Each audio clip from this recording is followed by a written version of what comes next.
Oi, gente, Evelyn Rodrigues aqui. Estou em Las Vegas. Vou bater hoje um papo muito especial com o presidente do UFC Dana White. So, Dana, thank you so much for taking the time to talk to us today. Thanks for having me. We have Pereira now in the main event, facing Jiri Prochazka.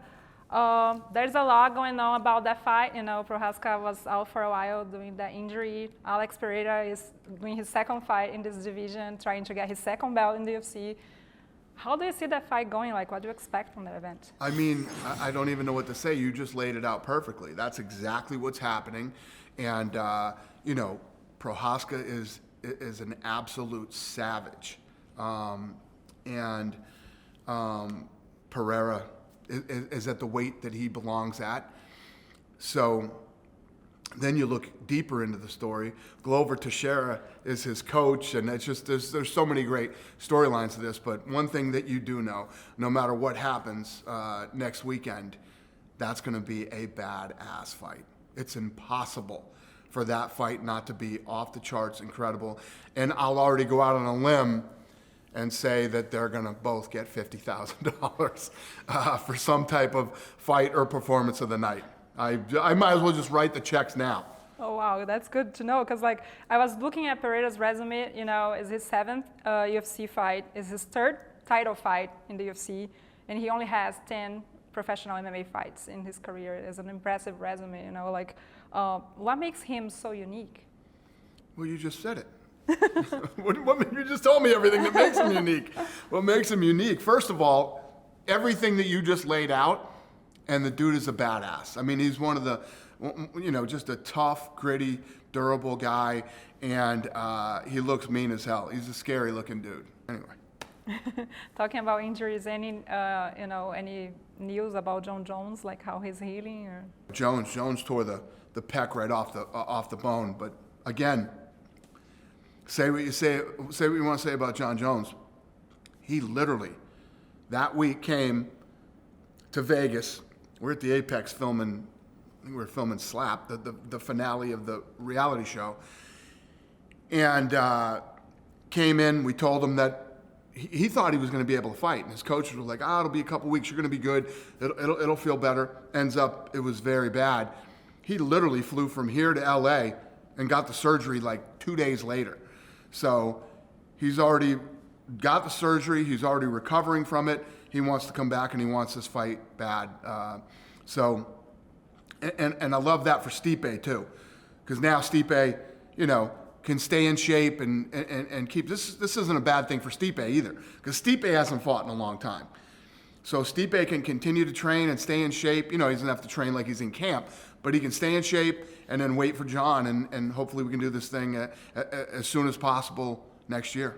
I'm gonna go back to talking about Brazil again, because we are used to have a lot of belts in the UFC. We hold a lot of belts at the same time during a period of time, and now we only have one with Alexandre Pantoja at the 125 division.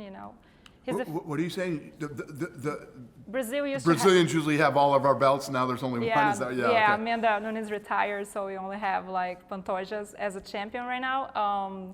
I was curious because it's gonna be his first title defense in the end of the year here in Las Vegas, UFC 296, and it's a division that we see sometimes the belts changing hands very easily, Right. What does it take to defend a belt, at 125? Yeah, I mean, listen, any of these fighters to defend your belt multiple times in the UFC is so hard. It's like when we always talk about what the difference is between boxing and the UFC, you're always fighting the best of the best here. There's no ducking and dodging. You don't defend your belt once every 2 years or whatever it is.